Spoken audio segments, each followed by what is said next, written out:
Primeiramente, é um prazer estar aqui com vocês. Como foi apresentado, hoje eu tenho formação, sou neurologista de formação e tenho trabalhado bastante com inovação em saúde e me fui colocado aqui para falar um pouquinho de como a inovação na saúde implica esses melhores resultados.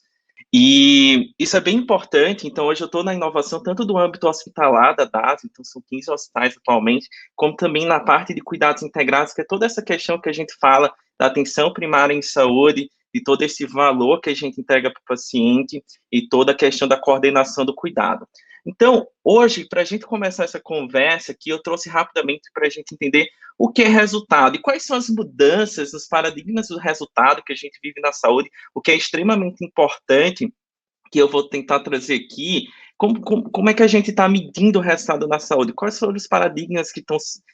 estão em transição, não pode ser que a gente mudou completamente, mas que a gente está em um processo de transição para mudar, e daí, a partir do que é esse resultado para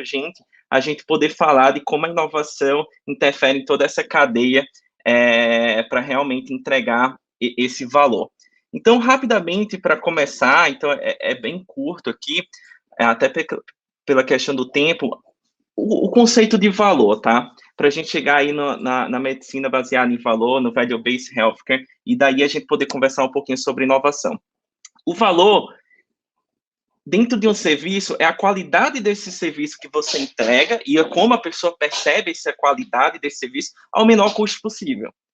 Então, por exemplo, se eu pudesse comprar um smartphone com a qualidade de uma marca muito boa, aí que a gente tem no mercado, a um custo extremamente baixo, 10 vezes mais baixo do que é hoje, né? Isso, para mim, talvez teria a percepção de valor maior, ou seja, entregaria mais valor para mim. E o valor, a gente aprendeu muito com as big techs que a gente chama, né? Tem grandes empresas como a Apple, como a Google e etc., como entregar isso ao mínimo custo possível, e justamente numa coisa que eles trouxeram, que já existia antes, mas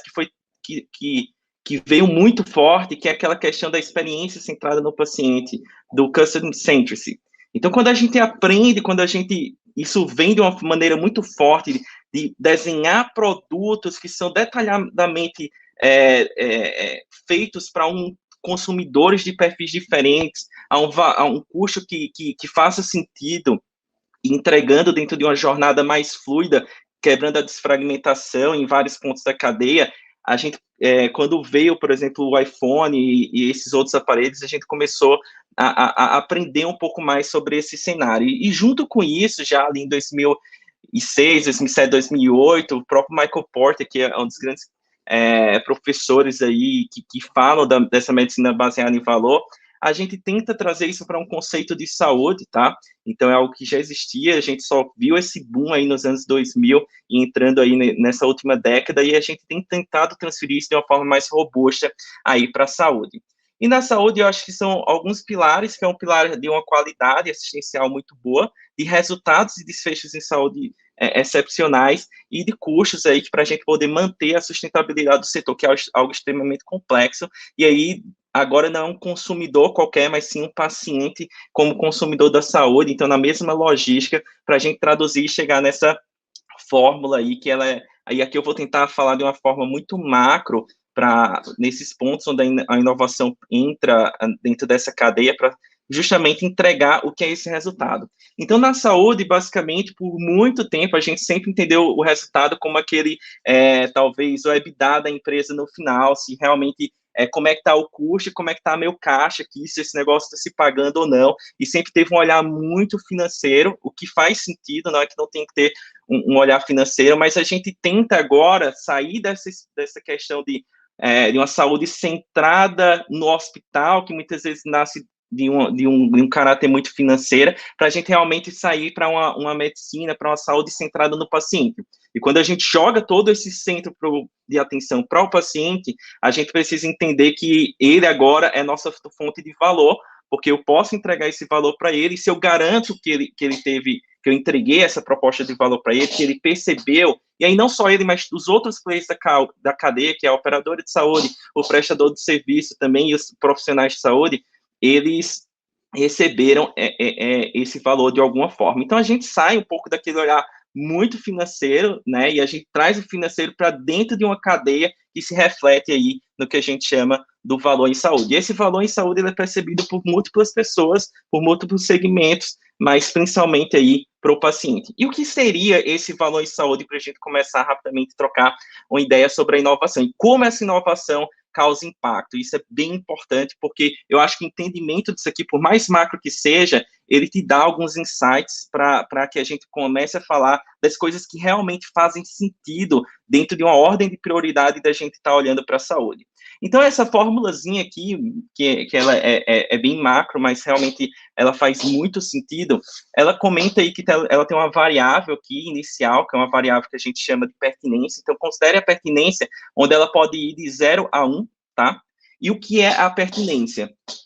Se de fato esse paciente que ele está necessitando de algo, ou ele não está necessitando de algo, ele teve, por exemplo, uma indicação de um procedimento de forma assertiva para ele. Então, imagine um paciente que ele é obeso, mas ele não é tão obeso assim para atingir os critérios de fazer cirurgia bariátrica, e eventualmente eu indico a cirurgia bariátrica para esse paciente. A gente sabe que a cirurgia bariátrica tem muitas consequências eventuais, né? Claro que depende aí de como foi tratado, mas pode levar o paciente a uma outra coisa, como alcoolismo, outra condição de saúde, para uma cirurgia que ele não tinha nem indicação naquele momento. Então, a gente tenta olhar a pertinência com isso aqui, eu já vou entrar nos elementos que a gente trabalha em inovação nesse sentido. O desfecho está muito relacionada a como esse paciente saiu desse, por exemplo, determinado procedimento, mas não só numa visão imediatista aqui. Então, imagine que antigamente o paciente chegava com pneumonia ou uma fratura de fêmur, qualquer coisa, a gente olhava como é que tinha sido a cirurgia durante o hospital, como tinha sido o tratamento no hospital. No outro dia, a gente não via esse paciente, ele ia voltar no ambulatório, mas a gente não acompanhava, de fato, por muito tempo, ou tem dificuldade de acompanhar esse paciente a longo prazo. Por exemplo, se aquela cirurgia que ele fez foi bem indicada, será que daqui a um ano esse paciente vai estar andando de novo? Então, assim, a gente tenta saber avaliar o desfecho não imediato, mas a longo prazo. E aqui tem duas componentes bem importantes quando a gente fala do desfecho, que a gente chama do PROM, que é o paciente contando para a gente como é que ele está melhorando ao longo do tempo, ou se ele não está melhorando. Aqui a gente tem muita questão também do clinical report, ou seja, naquela hora da consulta a gente pode pegar alguns parâmetros ali que são super importantes. Aqui entra muita inovação, vocês vão entender isso, porque a saúde baseada em valor, ela tem uma capacidade de até mudar o modelo de remuneração médica, e isso faz. E todos esses passos aqui, eles trazem uma camada de dados, que sem uma camada de dados estruturada, fica muito complexo a gente calcular, e a transformação digital tem ajudado bastante a gente nisso. Quando a gente entra nessa fórmula aqui, falando um pouquinho da experiência é super importante, né, da gente realmente garantir uma desfragmentação do modelo assistencial, é muito complexa, a jornada do paciente é muito complicada, e isso aqui é mais um elemento que a gente traz das Big Techs, que é super legal, para que a gente possa, de fato, transformar a experiência menos ruim de um paciente, né? É difícil, a experiência na saúde nunca vai ser aquela coisa, né? Não vai ser milagroso, nem vai ser a sensação de estar comprando algo que você sempre quis, mas realmente como a gente tenta reduzir uma experiência que ela muitas vezes ela já não é boa e muito relacionada à desfragmentação. E um dos pontos mais importantes, que é um dos pontos que a gente tem mais discutido, para garantir a sustentabilidade do setor, é o custo, tá? Então, realmente, se eu consigo entregar um valor de saúde, eu tratei esse paciente muito bem, a jornada dele foi com menos fricção, e eu garanti que ele recebeu o tratamento, porque ele deveria receber o tratamento no tempo adequado, eu tenho aqui na parte do numerador um valor alto, e se eu consigo reduzir o custo, de fato, eu maximizo a entrega de valor para o paciente. Aqui eu vou começar de trás para frente, e claro que a eficiência do setor de saúde é extremamente complexo, a transformação digital, a inovação,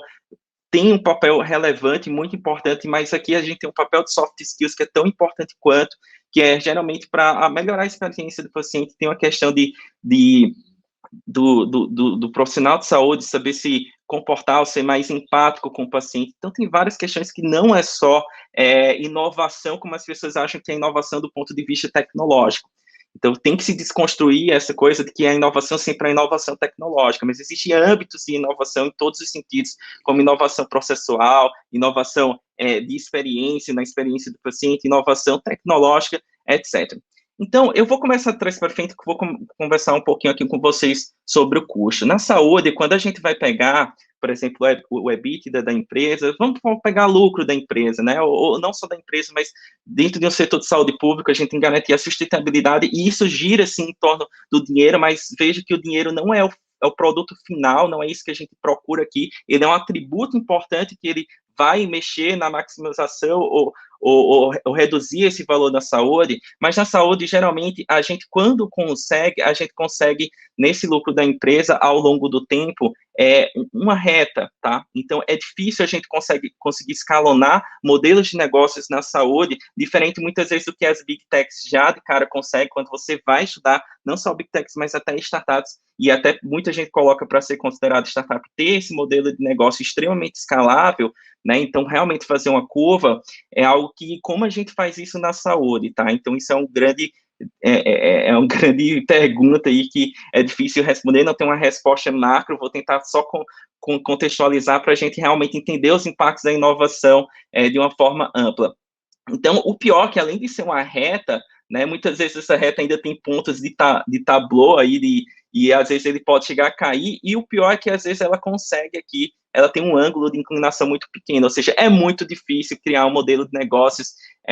em saúde que seja, inclusive, escalável, tá? E como é que a gente consegue falar sobre escalabilidade de modelos de negócio de saúde? Então, primeiro tem que fazer o shift, de fato, que é o que eu falei, a gente está no processo de transição, então o mercado de saúde como todo, as pessoas como todo estão entendendo isso, e esse shift, ele está muito baseado, eu acho que no primeiro momento a gente aumentar esse ângulo, o que é extremamente complexo, e no segundo momento a gente, de fato, conseguir sair de uma reta, de uma equação do primeiro grau para uma equação logarítmica, tá? E o que é que vai fazer isso acontecer de uma forma macro aqui, e onde é que está um dos processos, onde a inovação ele é mais importante? A gente tem falado bastante isso, mas realmente é a inteligência artificial, tá? Inteligência artificial, então, teve aquela hype, mas foi hype porque muita gente falava de inteligência artificial sem entender as técnicas de fato. Eu fui fazer mestrado em computação, e especificamente em IA, então, na UFPR ali, então eu trabalho com dados sintéticos para poder aumentar dados em datasets, para que a gente possa realmente, com 20 mil dados, transformar 20 mil com a variabilidade boa em 1 bilhão de dados, se for possível, para que realmente a gente possa criar modelos com acurácia interessante, garantindo anonimização, etc., e privacidade. Então, a inteligência artificial, de fato, é um dos potenciais que a gente tem de escalar, porque quando a gente fala disso, e assistência em saúde, é a única forma que a gente tem de, por exemplo, extrapolando, tá, pessoal? De um médico, ele atende 10 pacientes, 2 médicos, 20 pacientes, 3 médicos, 30. Como é que a gente faz um médico atender 30, mas talvez um médico atender 100? Dentro de uma carteira coordenada, dentro de uma coordenação de cuidado de uma jornada do paciente. Então, realmente, inteligência artificial, e aqui não só nesse parâmetro, nesse âmbito de coordenação de cuidado, de atendimento, mas em todos os outros, como a medicina de precisão e medicina personalizada, que é uma evolução aí sequencial do modelo baseado da medicina baseada em evidências, é uma tecnologia promissora para que a gente, de fato, em algum momento, possa talvez inclinar essa reta, esse ângulo da reta, em algum momento cair numa curva logarítmica, para que realmente o EBITDA das empresas de saúde possam ter algum comportamento eventual parecido com a das Big Techs. E para fazer inteligência artificial, como eu falei, a gente precisa de dados. E dados é transformação digital, pessoal. Então, a transformação digital e a inovação na ponta é extremamente importante, porque sem isso a gente não consegue garantir que a gente vai ter modelos, de fato, robustos. Isso vai demorar um tempo para acontecer. E dados, basicamente, são plataformas. E aí, quando a gente fala de plataforma de telemedicina, mas seja algo que aí a gente sofreu muito por causa da legislação no Brasil, né, uma evolução das plataformas de telemedicina, a questão do patient remote monitorar esses pacientes nas jornadas específicas, isso tem um impacto muito grande. Por quê? Vou tentar passar rapidamente pelos outros, eu acho que aqui a gente tem o tempo aqui, eu em 2, 3 minutos para fechar, mas basicamente, para você calcular o patient report outcome do paciente, ou o paciente está mandando informações para você, eu preciso garantir que ele tem uma forma de interagir comigo baseado em dados. Isso aqui pode ser formulários, mas lá fora, principalmente, a gente consegue ver aplicativos, por exemplo, em jornadas específicas, como a jornada do diabetes. Então, a Livongo trabalha em mais jornadas, mas tem outras grandes startups aí, como a Glucoxen e a OneDrop, que trabalham nessas linhas, e elas podem reportar, eventualmente, se você saiu de alta de internação, como está a glicemia, e os medical devices ajudam muito nisso daí, os wearables ajudam muito a gente a saber um paciente que saiu por uma ablação de uma arritmia cardíaca, e como é que eu sei se essa arritmia está controlada ao longo do tempo? O teu Apple Watch hoje, ele já pega se você tem uma variação, arritmia cardíaca, e aí se tiver, você pode ser reportado para o médico, e você vai saber o sucesso da teu terapêutica. Então, tudo isso, a experiência, e não na inovação tecnológica, mas a inovação de serviço, né, de desenhar serviços, que isso é super importante, e tem aquelas palavrinhas chaves, né, que o UX, a experiência do usuário, do CX, essas palavrinhas mágicas garantem que a gente tenha uma experiência, tecnologia como ponto e base para que esteja a conexão dos serviços, é muito legal para garantir a melhora dessa experiência. Então, reduzir custos com IA, garantir uma experiência através da inovação, não só do ponto de vista tecnológico, a tecnologia entrando para ajudar no desfecho, mas não só para ajudar o paciente a reportar esse desfecho, mas também a tecnologia de alta densidade, que são a cirurgia robótica, outros procedimentos de ablação que estão chegando aí para melhorar realmente como esse paciente vai sair a curto prazo e garantir realmente uma melhor assistência, é a evolução da assistência. Então, a genética, farmacogenética, toda a parte de medicina de precisão, radiômica, proteômica, farmacogenética, que a gente já começa a ver isso, e essas medicações alvo genéticas dirigidas, que são super importantes para que a gente possa modificar. E a pertinência é a inovação da educação, porque eu preciso ter uma educação muito clara para o paciente, para o médico, para que a gente garanta sempre a melhor indicação, inclusive colocando o paciente aí, como é tudo centrado no paciente, como ele também decisor do que é importante para ele, do que faz sentido para ele,